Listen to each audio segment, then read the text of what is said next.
ಯಾದಗಿರಿ ಜಿಲ್ಲೆಯ ಸುರಪುರ ತಾಲೂಕಿನ ಕೆಂಭಾವಿ ಪಟ್ಟಣದಲ್ಲಿ ಕಳೆದ 3 ತಿಂಗಳಿಂದ ರಸ್ತೆ ಅಗಲೀಕರಣವಾಗದೆ ಆ ಪಟ್ಟಣದಲ್ಲೆಲ್ಲ ಧೂಳು ಹಿಡಿದಿತ್ತು.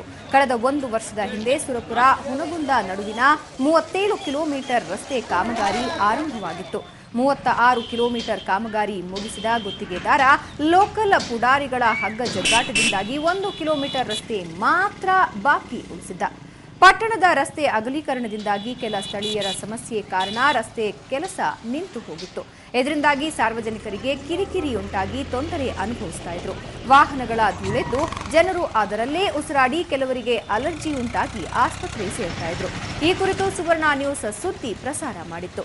ಎಚ್ಚೆತ್ತ ಅಧಿಕಾರಿಗಳು ರಸ್ತೆ ಕಾಮಗಾರಿಗೆ ಪುನಃ ಚಾಲನೆ ನೀಡಿ ರಸ್ತೆ ನಿರ್ಮಿಸಿದ್ದಾರೆ.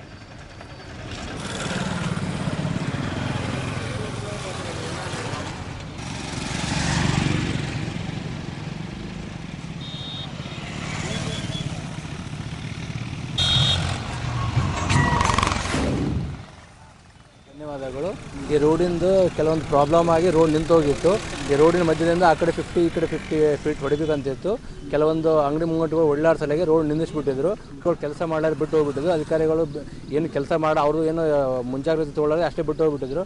ಆಮೇಲೆ ಸುವರ್ಣ ಟಿವಿದವರು ಬಂದು ಇದರ ಬಗ್ಗೆ ಸಮಗ್ರ ವರದಿ ಮಾಡಿದಾಗ ಅಧಿಕಾರಿಗಳು ಎಚ್ಚೆತ್ತುಕೊಂಡು ಈ ರೋಡ್ನ ಈ ಕೆಲಸಗಳನ್ನು ಸ್ಟಾರ್ಟ್ ಮಾಡಿದ್ದಾರೆ. ಈಗ ಆಲ್ಮೋಸ್ಟ್ 60 to 70% ರೋಡ್ ಎಲ್ಲ ಕೆಲಸ ಮುಗಿದಿದೆ. ಇದು ಸುರಪುರ ಹುನಗುಂದ ರಾಜ್ಯ ಹೆದ್ದಾರಿ ಆಗಿದ್ದು ಇದು ಕೆಲ ದಿನಗಳಿಂದ ಕಾಮಗಾರಿ ಸ್ಥಗಿತ ಆಗಿತ್ತು, ಡೆಮಾಲಿ ಸಂಬಂಧ ಆಗಿತ್ತು. ಆದ್ದರಿಂದ ಈ ಸುವರ್ಣ ಚಾನಲ್ದವರಿಂದ ಅವರೆಲ್ಲರೂ ಅಧಿಕಾರಿಗಳು ಮುಟ್ಟಿ ಪಳ್ಳಿ ಕಾಮಗಾರಿ ಚಾಲು ಆಗ್ಯದ. ಇನ್ನು ಸ್ವಲ್ಪ ಮುಗಿಯೋ ಹಂತಕ್ಕೆ ಬಂದದ. ಈ ಸುವರ್ಣ ಚಾನಲ್ದವ್ರಿಗೆ ಧನ್ಯವಾದಗಳು ಹೇಳಕ್ ಇಷ್ಟಪಡ್ತೇವೆ. ಸುವರ್ಣ ಟಿವಿಗೆ ಧನ್ಯವಾದಗಳು. ವಾಹನಗಳ ಚಾಲನೆಯಿಂದ ಏಳ್ತಾ ಇದ್ದಂತಹ ಧೂಳಿನಿಂದಾಗಿ ಅಲ್ಲಿ ಓಡಾಡ್ತಾ ಇದ್ದಂತಹ ಹಲವರಿಗೆ ಈ ಒಂದು ಉಸಿರಾಟದ ತೊಂದರೆ ಉಂಟಾಗಿತ್ತು, ಅಲರ್ಜಿ ಕೂಡ ಆಗಿತ್ತು. ಆದರೆ ಇದರ ಬಗ್ಗೆ ಯಾರೂ ಕೂಡ ತಲೆ ಕೆಡಿಸಿಕೊಂಡಿರಲಿಲ್ಲ. ಅಲ್ಲಿನ ಪುಡಾರಿಗಳ ಹಗ್ಗ ಜಗ್ಗಾಟದಿಂದ ಗುತ್ತಿಗೆದಾರ ಕೇವಲ 1 ಕಿಲೋಮೀಟರ್ ಕಾಮಗಾರಿಯನ್ನ ಹಾಗೆ ಬಿಟ್ಟು ಹೋಗಿದ್ದರಿಂದಾಗಿ ಈ ಅನಾಹುತಗಳು ನಡೀತಾ ಇದ್ವು. ಆದರೆ ಸುವರ್ಣ ನ್ಯೂಸ್ ವರದಿಯನ್ನ ಪ್ರಸಾರ ಮಾಡಿದ ನಂತರ ಎಚ್ಚೆತ್ತುಕೊಂಡಂತಹ ಅಧಿಕಾರಿಗಳು ಚಾಟಿ ಬೀಸಿದ್ದಾರೆ. ಗುತ್ತಿಗೆದಾರ ಉಳಿದಂತಹ 1 ಕಿಲೋಮೀಟರ್ ಕಾಮಗಾರಿಯನ್ನ ಈಗ ಪೂರ್ಣಗೊಳಿಸಿದ್ದಾನೆ. ಈಗ ಸ್ಥಳೀಯರಾದಂತಹ ಸಂಜೀವ್ ನಮ್ಮ ಜೊತೆ ದೂರವಾಣಿ ಸಂಪರ್ಕದಲ್ಲಿದ್ದಾರೆ. ಸಂಜೀವ್, ಅಂತೂ ಇಂತೂ ಆ ರೋಡ್ನ ಅವ್ಯವಸ್ಥೆಗೆ ಮುಕ್ತಿ ಸಿಕ್ಕಿದೆ. ಸೊ ಈಗ ಯಾವ ರೀತಿ ಇದೆ ಅಲ್ಲಿನ ರಸ್ತೆಯ ಸ್ಥಿತಿ? ಈ ಹಿಂದೆ ಯಾವ ರೀತಿ ಸಮಸ್ಯೆ ಆಗ್ತಿತ್ತು ಸಂಜೀವ್? ತಮ್ಮ ಟಿವಿಯಲ್ಲಿ ವರದಿ ಆದ ಮೇಲೆ ಈ ರಸ್ತೆಯನ್ನ ಲೋಕೋಪಯೋಗಿ ಇಲಾಖೆಯವರು ಅದನ್ನ ಉತ್ತಮವಾದ ರಸ್ತೆಯನ್ನ ಮಾಡಿದ್ದಾರೆ. ಸುರಪುರ ಟು ಹುನಗುಂದ ಕೆಂಭಾವಿ ಪಟ್ಟಣದಲ್ಲಿ ಕೂಡ ಸುಮಾರು 2 ಕಿಲೋಮೀಟರ್ ರಸ್ತೆ ಕಾಮಗಾರಿ ನಿಂತೋಗಿತ್ತು. ಈಗ ಆ ಕಾಮಗಾರಿಯನ್ನ ಸಂಪೂರ್ಣಗೊಳಿಸಿದ್ದಾರೆ. ಇಲ್ಲಿ ಜನತೆ ಬಹಳ ಕೃತಜ್ಞರಾಗಿದ್ದಾರೆ. ಟಿವಿ ಮತ್ತು ಮಾಧ್ಯಮದವರಿಗೆ ಇಲ್ಲಿ ಜನತೆ ಬಹಳ ಕೃತಜ್ಞರಾಗಿದ್ದಾರೆ.